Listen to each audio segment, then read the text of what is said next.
Oh, I don't know what I'm doing.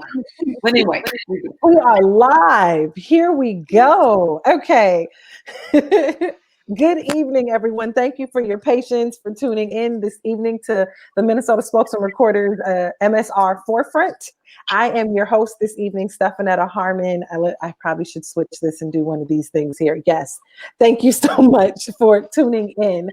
We are having a discussion this evening on domestic violence awareness in the communities, particularly the African-American community, in honor of Domestic Violence Awareness Month, but also in response to the increased numbers of reports of domestic violence, intimate partner violence in our communities. Tonight, I have two amazing guests, panelists who have been so patient with me this evening as we get live tonight. We have Saran Cryer, who is with Tubman. She is a mental health practitioner, and we have Anthony Jones, who is a case manager over at the African American Men Project. So I'm just going to pull them in really quick here so you can see them and their beautiful faces. And we are really going to get in on this conversation. Of course, I had this amazing speech, blah, blah, that I was going to read about what's happening in our communities, but we know we're dealing with domestic violence, we're dealing with isolation, we're dealing with COVID, a pandemic within a pandemic, and we're dealing with how do we address, not just talk about prevention where it's putting the onus back on the victim, but how do we recognize the signs in the beginning, and how do we respond even to the perpetrators of abuse in our communities? So thank you so much, Saran. Thank you so much, Anthony, for joining in. Let me see how I can pull us together back in a nice little roundup here. Yes. How are you? good. Really good. Thank you. Thank you. Mm-hmm. So to start off, I would just ask, actually, so let's start with you, Saran, is kind of tell us what is the work that you do at Tubman and how that is directly impacted, or how you see domestic violence play out in your work. Okay. I actually work with survivors who have experienced and or children who have witnessed domestic violence. So that is my role. I have sessions with women and as well as children who have experienced physical, emotional, sexual, economic abuse from their significant partner. As for children, it's either a step parent or their actual father. Most of the victims that actually survivors that I work with are predominantly women, even though at Tubman we do work with men as well as youth. So COVID has really impacted many of the families, the majority of the families, of course, with isolation. Many of folks are isolated, but at Tubman, we do offer a safe place for survivors to come. Okay. Have you seen it increase over the past 7 months? Wow, it's been 7 months. Yes.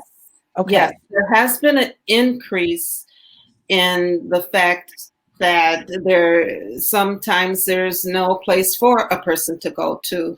And many of the survivors have mentioned their gratitude just for being able to have a place to stay, to come to. It has impacted and a big increase due to the isolation and being home with just the abuser. In their small quarters. There may be folks living in an apartment. With the increase of alcohol and even other chemicals used, has really impacted children as well as survivors. So there has been an increase, being that the stay home, the shelter stay in place order, to where it's hard for people to get out, and it's we've seen like a decrease. Research talks about a decrease in crisis calls, and it's not due because there's not crisis happening or domestic violence happening. It's just that survivors are restricted from making those crisis phone calls. So we see that not only in the United States, but internationally as well. Okay. Thank you. And Anthony, can you tell me how you're seeing that play out in your environment with the African American Men Project? Well, first of all, thank you for having me on your show this evening. What we've noticed is that not only do we deal with men who perpetrate domestic violence, but also these men have been victimized over the years. Historically, men witnesses as they're growing up of their fathers and brothers, and oftentimes, sometimes, not oftentimes, but sometimes even the roles are reversed where the men are victimized by the women. It's rare, but it does happen sometimes too. But what we pick up on and what we've observed with our men is, just anger issues and not having the ability to manage their emotions or manage their reactions. Oftentimes, they're responding to some things that either happened during the day or some news that they've heard, in the media. And a lot of times the violence has nothing to do with what's actually going on in the home. It's just a case that simply explodes at that given moment. It's unfortunate. And what we try to do is just educate our men on how to monitor, what's going on with them internally. Try to help the men understand that, their partner is on their side and they're not the enemy or someone that's out to get them, because oftentimes that's the default. Okay, you're breaking up just a little bit. I don't know, just a little bit here. Let's see if we can hear you. I don't want to miss what you're talking about in relation to the men that are being on how the men are responding to this crisis. Can we just, Anthony, can you just say your name again real quick? Anthony Jones. Okay. African American Men's Project. Okay, so I'm hearing you a little bit better now. Can you hear him, Saran? Yes. Okay, great. I just want to make sure that we're good. I don't want to miss any of this. So can you continue? Apologies for interrupting you here, but can you continue? No. Well, what we do with the African American Men's Project, what we do is try to wrap around services to help men understand that they have options. It's that their first reaction is not always the right reaction, and sometimes you need to take a breath and take a step back and examine what type of behaviors you're about to act out on. And we have domestic abuse criteria or not criteria, but curriculum that we work with our men, and we go over subjects like anger management, manhood, masculinity, responsible manhood, these kind of subject matters to help men understand their role and give them some clear understandings about boundary and responsibility and leadership in the family. And just try to reinforce that with just positive, affirmations and just constantly reinforcing that, men have choices, positive choices, opposed to always reverting back to being angry and disappointed, because life is full of disappointments. Okay. How are you seeing those conversations play out with the brothers? Do you see that they are being open to how they feel that they may be responding in situations, or is this, let's see how I would put this. Yeah, pretty much. Are you seeing any change in how they're responding to situations at home? Are they telling you anything that's different, or are they saying how their lives are maybe impacting their responses? Well, of course, when we give men information and provoke this type of thought, the change is gradual. Yeah. You can't fix something that has taken generations and historically has damaged a culture, right? I'm not trying to make excuses for angry men who abuse their family members. But the fact of it is that traditionally we see this over history where men come home, black men come home from whatever situations that they've worked in throughout the day or not worked in, and unfortunately have taken that out on the family members, the children, the wives, and just outbursts of anger. I witnessed it as a child myself. But so the thing is that what we try to reinforce the positive behavior, positive affirmations, and let the men know that they have outlets like some of our African American empowerment groups, as well as picking up the phone and just having conversations with us to kind of, work through whatever emotions that they may be dealing with, whatever frustrations, whatever anxiety levels. Oftentimes what we find out is that men in our culture are dealing with some mental illnesses that they're not even aware of. And unfortunately, sometimes it takes these type of situations, domestic abuse or acting out, drugs, alcohol, to really find out that there's something else going on, something that hasn't been addressed, and probably really need to take the time to treat that while dealing with the anger issues or the other issues that they may be dealing with. Excuse me. Okay. Yeah. Thank you. Saran, did you want to add on to that? Yeah, I totally agree with what Anthony is saying. And I know when I have sessions with the women and they're talking about their intergenerational trauma that they have experienced and will share things about their abuser as well, that, yeah, he has gone through this and that. And it's basically what you're saying, Anthony, is just those stressors and the trauma that comes out. And once we find ourselves in an intimate relationship, it appears that these types of physical abuses, emotional abuse is expressed, and it is expressed in a negative way, but this is the language that's used.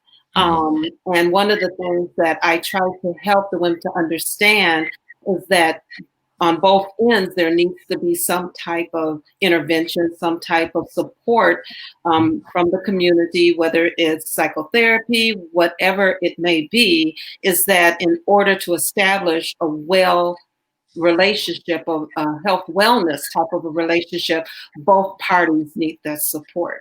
Absolutely. Yeah. So, yeah. Makes sense.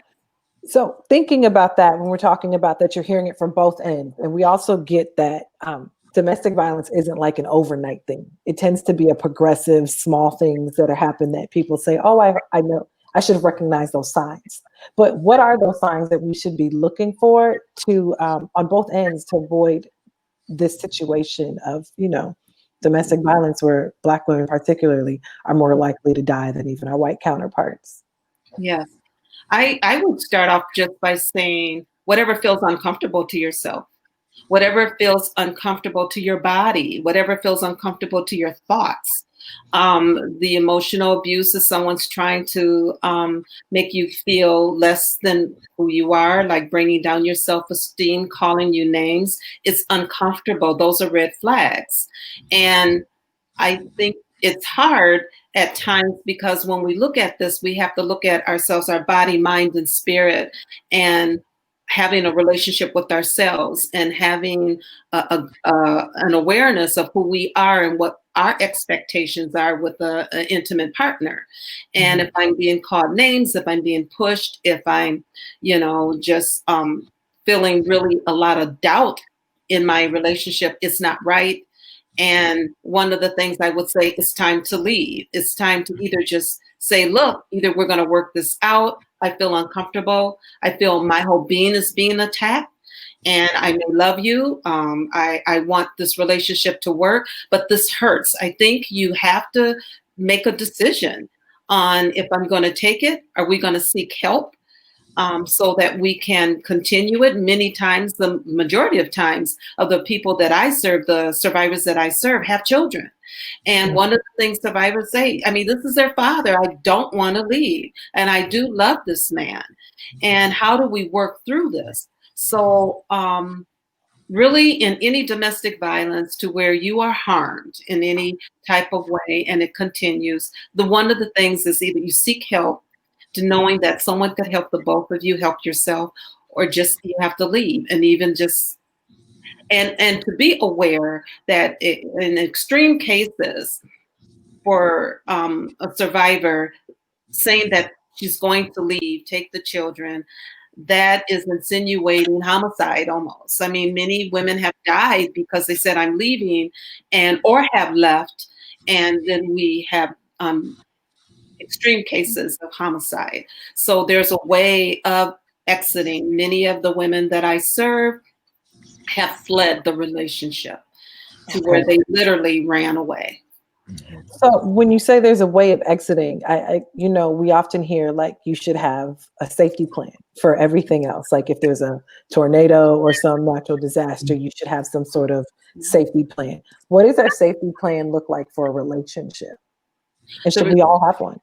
Yeah. I feel one of the safety plan is having your personal and your personal credentials, your IDs, your social security card, any papers that you need to identify yourself and your children, social security cards, birth certificates, whatever you need to just pack all of that together. So if you have to flee, you have that. Any documents that support you, if you're an immigrant or whatnot, any type of documents. If it's not in the house to where you could put it somewhere and flee with that, and medications. If you don't keep it in the house, that you keep it somewhere safe. It could be at a friend's house. It could be at a relative's house. But just to know that having documents that identify you and your children, that you wouldn't have to renew, to make sure you have that in a safe place. Okay. So also coming back to Anthony with that, in terms of when you're talking, you said change doesn't happen overnight for the brothers. What are some things that they can see that maybe they can take some internal reflectors? And I know we're saying brothers like it's always brothers that do it, but it's 1 in 4 versus 1 in 7, but or 1 in 10, I'm sorry. But thinking about what are some things internally that they can process, like, hey, I reacted like this at this point. This might be a red flag for me. Because how do we be more self-aware? So that's the thing. Oftentimes men isolate themselves and they're not really public with this information with anyone. I'm going home and I'm beating my wife or I'm beating my kids.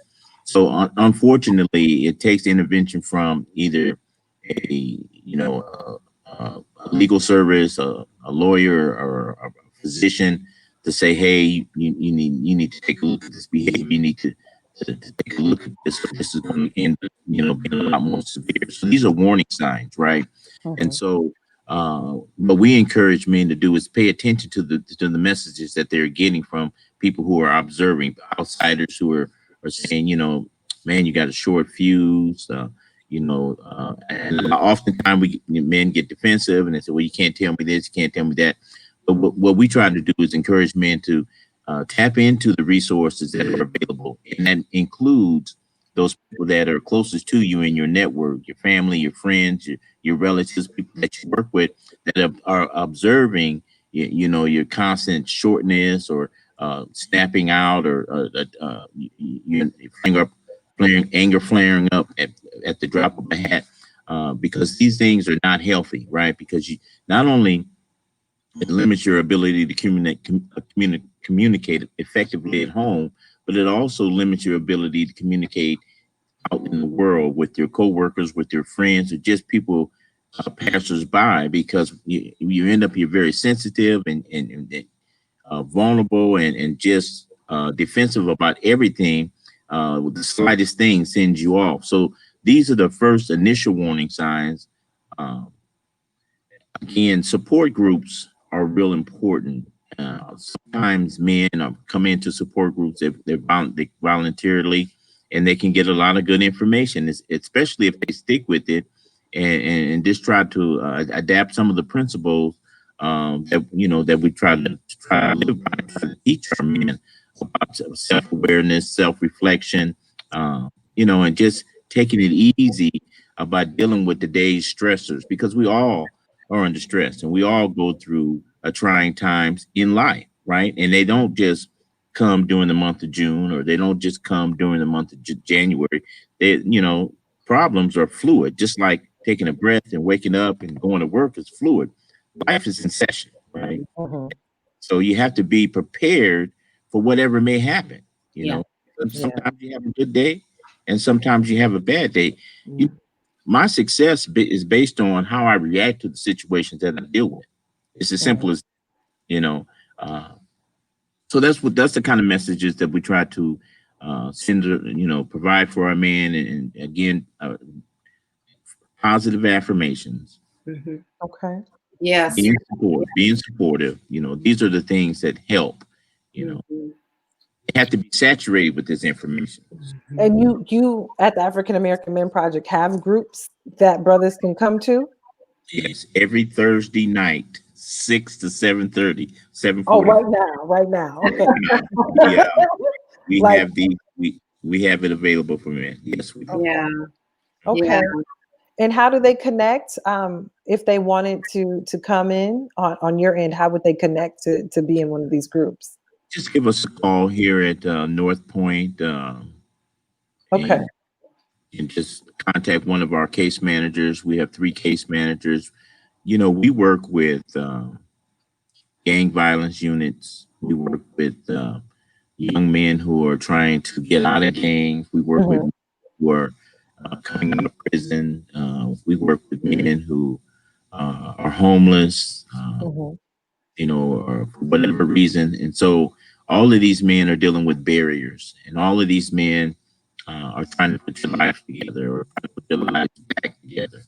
And so uh, our support system is based on, just for today, don't give up on yourself. All Okay. those things, we're going to deal with those. We're going to try to find you employment. We're going to try to find you a place to live. But in the meantime, don't give up on yourself. Yeah. Okay. So we have that side of it, and then on Saran's side, you're actually dealing with the women who are directly impacted. Um, we often hear about violence prevention, and in my mind, it feels like we're putting the onus on the victim. Mm-hmm. Do you know? It's like, well, just bob and weave. Do you know what I mean? Like that's is that violence prevention, or what are the real things we should really for women at in those relationships or the situations when we talk about like are here are the points that these are the things that don't make me feel good, but how do we find the empowerment to move past the things that don't make us feel good, because we're often told that we're overreacting on top of that. Yeah. Yeah. It's interesting. In the relationships, some of the women want to go back. They don't want to leave it. And you can identify it, but understand starting from the beginning of the relationship, it's a good thing. Good things are happening. People are loving each other, falling in love, having children, and then something happens in that relationships and it turns into a different mood. And it becomes a dance. I call this domestic violence. It's a dance. It's a horrible dance. It's a hard dance, but people really are in love. They fall in love and they don't want to leave, and they continue to repeat the pattern.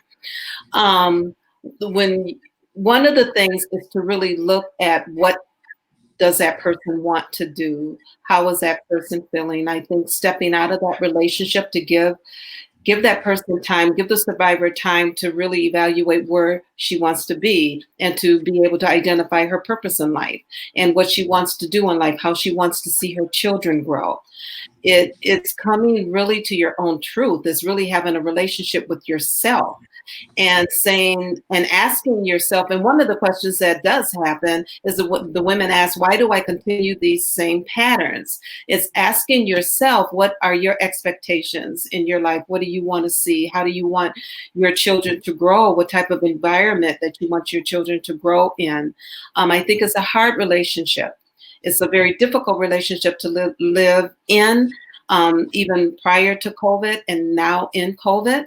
Many families are fleeing. So one of the things I would just say, and how I help the women, is really to talk about their intergenerational trauma, the things that they have gone to that led up to these patterns, repeating the same patterns, and really finding their self-esteem and restoring their integrity of who they are, and to rediscover their resilience. So what happens with that is to look, I work with a tool called the genogram. It's a family genogram, and it's a 3-generational genogram, and it's a picture of a person's family history, and it shows from grandma all the way down to the survivor. And once we start working through the genogram, there's patterns, repeated patterns in the family of domestic violence, of neglect, of so many different things. So it's really first looking at yourself and not really putting all of the blame on the perpetrator, because we know the perpetrator has issues too. But when I'm working with the women, I'm just working with women. My goal is to work with couples, is to really work with the abuser as well as the survivor, and to really look at me, look at myself and what's happening with me. What does my family generational genogram show me? And what happens is that the survivors, they look at this as like, wow, I never thought about this. And what they're seeing is patterns of domestic violence being repeated, or it could be any type of abuse being repeated. And one of the things that we work on is that it stops with the survivor and it doesn't continue on in the next generation, which will be their children. So that's the piece of, it's not so much saying I'm gone, I'm never going to enter again. And even if survivors say, I've been in a shelter for this amount of time, and I do want to make a decision to go back. I think we could work on this thing or whatever is happening. She's leaving with some skills, because you can survive under the roof of domestic violence. Is hard, but it's a dance that it takes time. It just takes time for a person to say, okay, I'm done, or we could work this together. You just never know. But leaving with the skills that we offer at Tubman, it really is helpful. Okay. Yeah. Thank you for that. At Tubman also, local. I know we have the National Domestic Violence Hotline, but Tubman is a local resource in multiple locations throughout the state, in South Minneapolis, right? And is it Maplewood? Well, it's in Maplewood. We moved from South Minneapolis in June. Okay. Just want you to know, I work for 2 sister shelters, and Tubman is one of them. Okay. And yes, Tubman offers great services, legal services, offers services to men as well. So I think that's what makes it so unique, and as well as to youth. So there's youth and families, individuals. So it's just a wonderful contrast, I think. And it's 24-hour crisis line. I want to make sure I have this number right. Yes, it is. 612-825-0000. Yes. That folks can call. I just want to drop that in our comments. I know that folks, we give all these national numbers, but it's great to know that there's someone local who you could connect to more personally that can answer your call at any time to give support and resources and give some extra guidance. So we have this piece. We have the Thursday evenings at the African American Men Project. To be clear, Minnesota has tons of resources related to how we can connect with one another for healing and support and to get out of dangerous situations. So please, if anyone is tuned in that is watching and you are feeling this way, or you have someone or someone who is in a dangerous situation, please do not be silent. There are ways that you can speak up and speak out. And then that is something that I also want to know. What is the best way for people on the outside? Because, we see somebody that is in pain, and the first thing is like, yo, we about to ride out. Do you know what I mean? We're trying to take care of a situation. And for someone that may not be ready to leave yet, how do we find the best way of addressing that conversation, Yeah.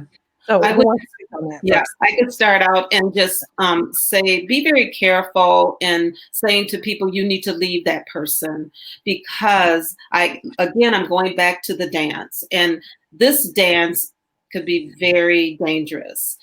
But the survivor knows how to walk in her home, how to walk outside of her home, carrying all of this. She knows the perpetrator. And what we want to do is to save lives. So it's easy for a relative, a good friend, for someone, family member or whatnot, to say, you know, you need to leave that person. That person is dangerous. Even though that is the truth, there's ways of leaving. I feel that the first thing to do is the person would have to have the survivor to have a number to call, a crisis number, one of the domestic violence shelters to call, and she would have to make that decision to do that. Have herself prepared, have a bag of her personal belongings, documents that she needs, and to trust what the survivor is saying to you. If you're a friend, a family member, or whatever, I am going to leave, but I can't leave the way that you're saying, because I have to protect my children or whatnot. And also, if that person, if she is ready to leave, to say, hey, you could come with me. I have a place for you, and we could move on to finding you even a safer place. Okay. So it's really good to call the crisis numbers. It's crisis intervention. It's good to call the domestic violence shelters, and to find other support that would help the survivor to leave in a peaceful way, or a way that it may just be a quick way out of the home. Okay. And Anthony, the same question is, you know, what can we say then to the brothers in these conversations, so that we are finding the most proactive versus reactive way to move? You know, our message is pretty redundant. We tell the men that, you know, we're there for them. Mm-hmm. Dealing with, they don't have to deal with alone. Again, it's so difficult for men oftentimes to recognize and realize that they're caught up in this place. Mm-hmm. They're victimizing their loved ones, and they're taking their feeling. It's so hard to get a man to say, you know, I have an issue, I need some help. And so it's all about word of mouth. We try to be in the faces of a lot of men across the cities and barbershops, or wherever we know that men are congregating. Again, we have men that are on the street. They're actually working hand in hand with like a gang violence unit and things like that. We're in Better Futures. We could go there and you know, talk to men about, you know, just making the effort to develop positive attitudes to help themselves grow from their past, right? Um, so it's a daunting task, um, but we have men who are dedicated. Uh, we have a lot of positive role models.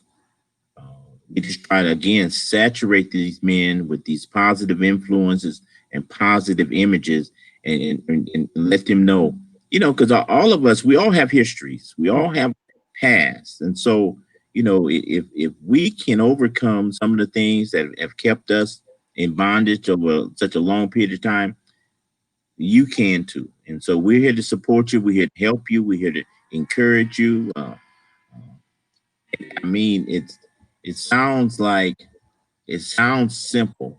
Mm-hmm. Again, it's about, you know, a man has to be wanting it and not give up on himself. I tell my men all the time, the hardest thing about this process is getting up and keeping at it. You know, keep doing it, keep applying change, keep searching for a better you, and trying to be a better person. Uh, you have to do it. I mean, you just have to realize that the things that you used to do in the past don't fit in the life that you want for yourself. So you have to be deliberate. Okay. What can we say from the outside for people like myself who are not practitioners, and we think that we recognize? How would we approach a brother, or on one side, to tell him, you know, we think this is going on? How do we do it in a safe way that does not result in more repercussions for the woman at home? That's a good question. Very good question.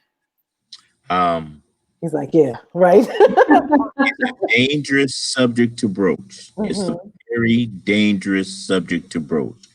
Um, I would guess the best avenue is to, unfortunately, get with the survivor. Mm. The advice is to separate yourself. right? And hopefully that action will prompt a response in the man to, I need to do something about this myself. I need to seek help. Because again, men, you have to be around men that you want to be around in order to start to adapt to the things that they've adapted to. But if you separate yourself from that positive influence and that culture of men who are changing, then how can the message get to you, right? You have to have the desire to change and want to be better. Um, a lot of things you can say is like, you can be a better man. You don't have to be this man. You don't have to be angry. There's a way out, and these are kind of messages that, give men a pause and say, you know what? I need to think about this. Is this the way I'm coming off to everybody else? Maybe there's some truth to it. So, again, it's a very dangerous subject approach. It really is. Okay. So to be clear, what I'm hearing is that we should not go to the brother and be like, yo, this is what I think you're doing. We really still have to. I just want to make sure, because this is a real conversation that we have in our communities. Is we'll talk about it when you think that someone's being abused, and we're like, okay, well, we're going to get our people to ride out. And that may not be the best thing to do, So even if you have a healthy relationship with a man, see this acting out in his life with his family, you have to tread lightly on that. And you might have a real strong relationship with this guy.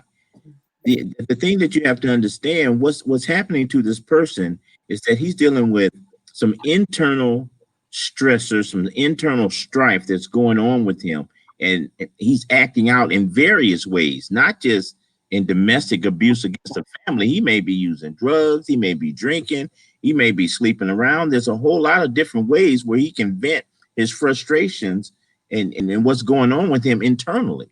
So it's the thing where it's almost like his whole world has to be compromised in order for him to take a pause and say, hey, this is not right. I got to change me in order for my situation to change. I wish it was as easy as to say, look, man, you messing up, get yourself together, Right. And maybe if you catch a young man at 14, 15 years old, and you see him acting out with the relationship with his friends, that might be a good time to catch it, because you can see it that early. But if he's 25, 32, 41 years old, I mean, unfortunately, something drastic has to change for that man to really take a real good magnified look at himself in order to desire to change. Thank you, Anthony. For those who are just tuning in, we are, MSR dealing with a conversation right now around domestic violence in our communities. We understand that there's a rising or increasing rates or reports of domestic violence in our homes. Black women particularly are more likely to die in domestic situations, more violence, more fatalities. And so if you have any questions or comments for our guests tonight, we have Saran Cryer from Tubman and Anthony Jones from the African American Men Project. Please drop them, share them. This is a time to really have real conversations. We're at homes, we're on our phone, we're wherever we are right now, able to connect and reach out to the globe, even through isolation. And so we want to make sure that we are participating and being able to speak up in any way that we can around this issue. And, any way that we can help is super important. I do have a question for Saran or Anthony. Also, I know, a techie person myself, but I'll often see like a new app for something that says, hey, you could order a pizza, and it's not really ordering a pizza, it'll call for help. Or there's an app that will allow you to build evidence for abuse. So there was a woman who was a cop, and her husband was a cop who was an alcoholic, and she couldn't really call the cops on her cop husband. So she was literally collecting evidence via an app so that she could take it when she went to court. And so there's so many different apps that I've just come across, and I'm wondering, do you use any of them in your work? How do you feel about them?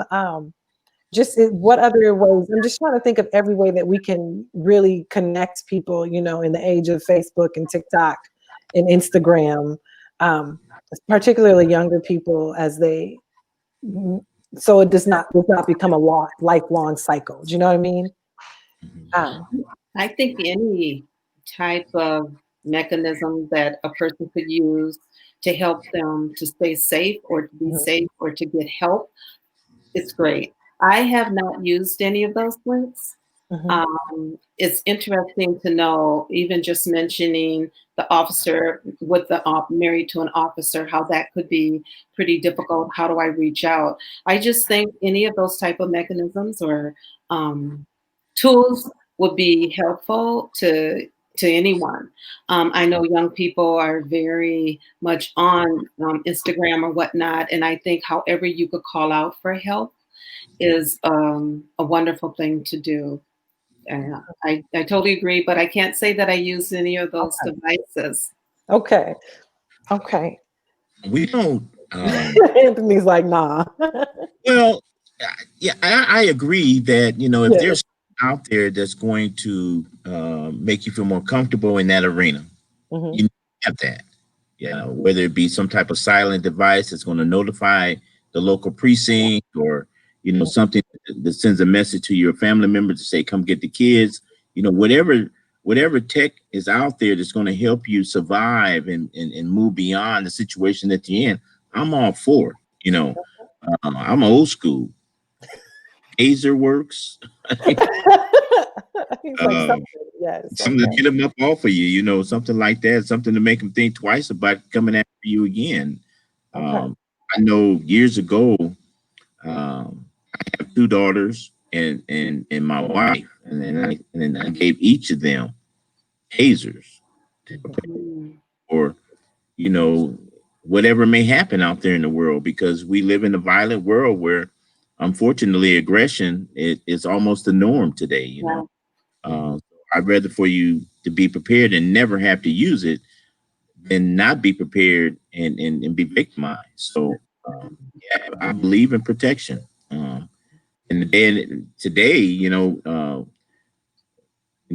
have conceal and carry. I'm not one of those guys that support gun violence or anything like that, but at the same time, we these are unprecedented times that we live in. And like I said, I have daughters, I have granddaughters, and all of these people in my life, and I don't all of them being victimized or being vulnerable at any given time. It shudders me. It runs chills through my body. So I preach to all my family members to keep your head on a swivel and be prepared for whatever may happen in the world, because I'm not going to say don't go out in the world. It's out there for you. Just be prepared for whatever may happen. So that's my advice. Thank you so much for that. As we, throughout this conversation, are there things or issues that, as you're dealing with domestic violence, that you don't think that we're talking enough about in the community about? These panels aren't new, right? Is there a topic or something that we're missing that is like, I wish we could really get in or hone in on this? I think I'll start off by saying grieving. I think many people are grieving. I see that with the women that I work with, they're grieving the relationship. People do want to be with people. People do love people, even though it could be bad. And it's like, also with that is support. It's more support even from the community, more places to go for couples to get help, to receive help in any form or any way that they can. The grieving piece is to where they're grieving the loss of a relationship. So I see a lot of depression. People are just becoming so depressed, feeling a lot of anxiety, insomnia, to where they can't sleep at night because they're concerned about their children. They're concerned about their children not being with the person that they know very well. And many of the survivors will say he's great with the kids, but it's just us. And wanting support, and how do we come together? How do we make this work, even though it's so painful? So I think the grieving of the relationship, the grieving, the communication, the grieving, the loss of just belonging and being connected, some of those things drive survivors back into the household, back to the dance, feeling unworthy, feeling this is what makes me who I am. So I think that as far as us in our community, I think just having even more places for young people to come to and or just to go to find a place of refuge individually as well as together as a family. Many of the men, I could say, just from the conversations that I have with survivors, do love their families. It's just that peace, as Anthony was talking about, the peace of just the stress and that they're going through, the way that they have grown up in their own families, some of the trauma they have experienced. Now I'm in this household and I have to be a man. Well, I don't have all the things, all of the cushions, or all of the tools that I need to support my family. So the anger, the stress, the sadness, so much, and just making enough money to support a family. So all of that just comes out. So I think there's it's such a huge puzzle. It's not just one thing. I think really understanding that people are in pain and couples wanting desperately to be together, but there's that negativity, that pain that's within the household that divides them. Okay. Thank you. Saran really hit the nail on the head. Unfortunately, in our communities, and this thing is historical. We historically compete with one another. Mm-hmm. Johnsons have a minivan, and they go on a trip once a year. How come I can't? And so what men have done is internalize that, and they want to compete with the Johnsons, the Joneses, and the Wilsons. They want to do the same thing that they're doing at the same time that they're doing it. And when it doesn't happen for them, and everything else that falls apart. Well, I'm hurrying up, trying to do this. I'm trying to do this. I'm trying to get more money this way. I'm trying to get more money that way. And unfortunately, we have this culture right now where our desires are overwhelming. Right? Everybody wants a cell phone. Everybody wants a laptop. Everybody wants a smartwatch. Everybody wants all of these toys and all of these gadgets and all of these things to make them feel good on the inside. What we really need to do, especially Black men, is to be confronting those negative behaviors that hinder us culturally, right?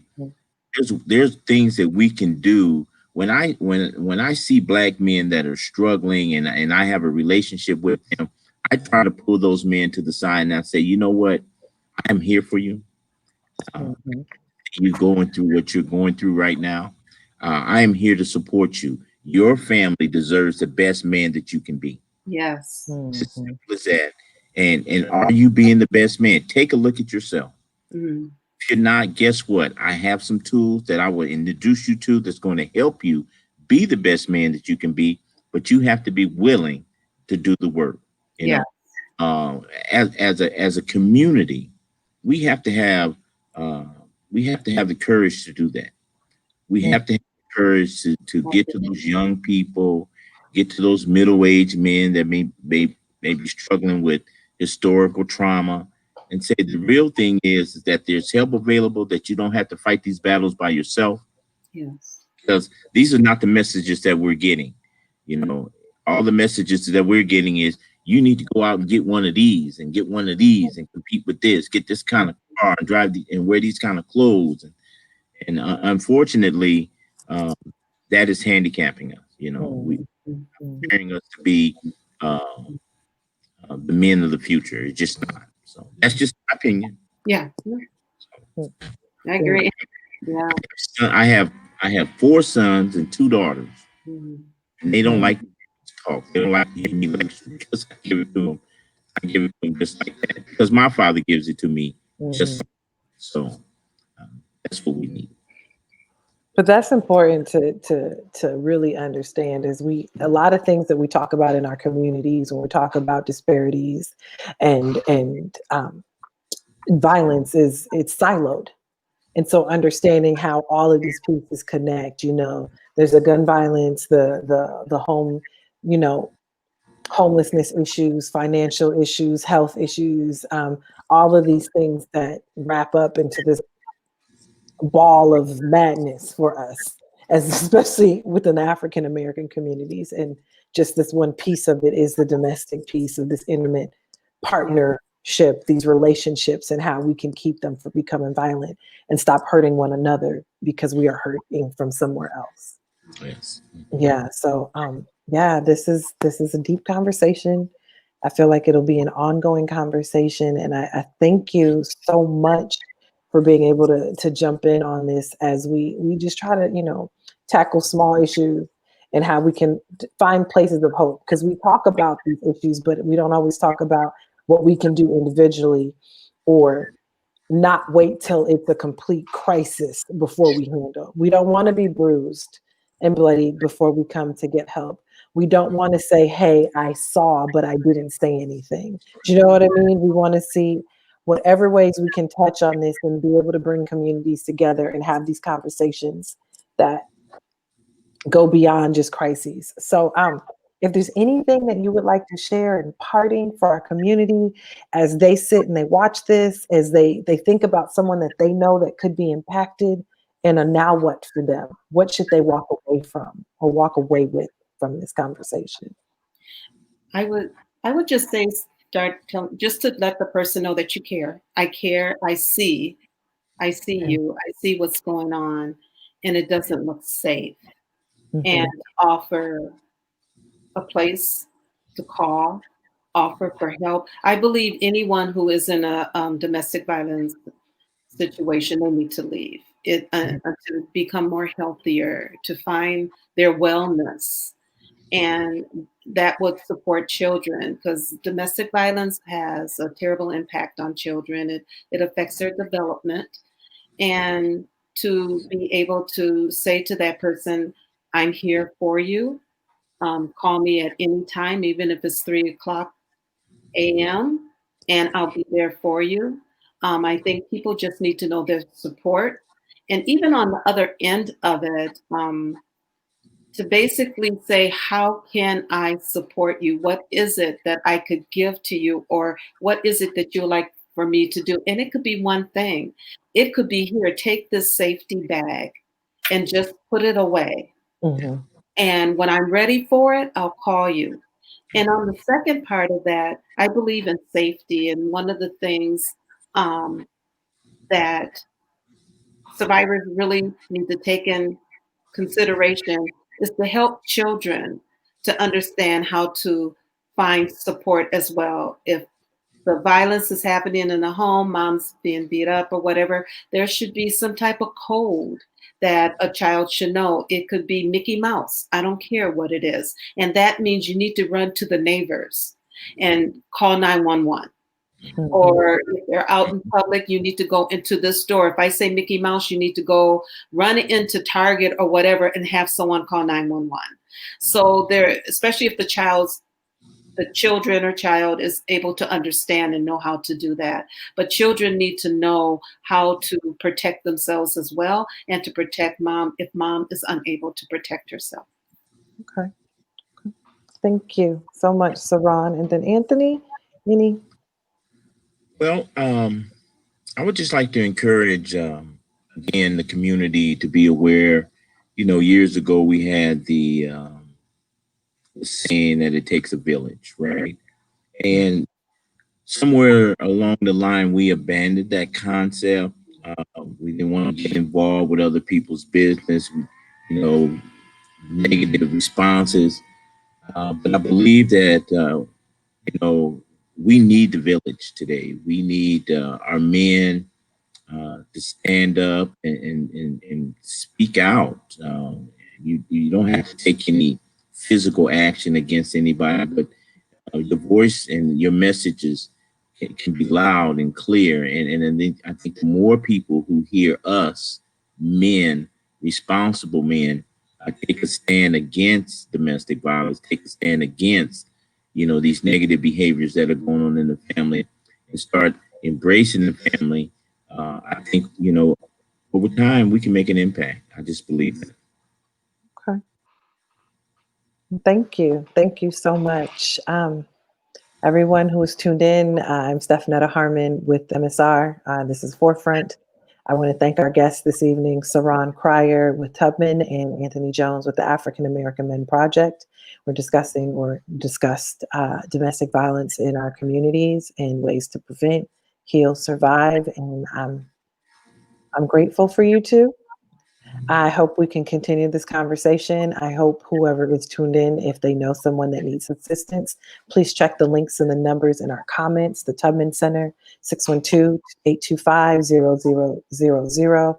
African American Men Project, they host a support group for men every Thursday from 6 to 7:30. Call 612-767-9500. And if you know someone that just needs to get out right now, we also have the National Domestic Violence Hotline at 800-799-7233. So, yeah. Thank you so much. You're welcome. Thank you. Good night. Good night.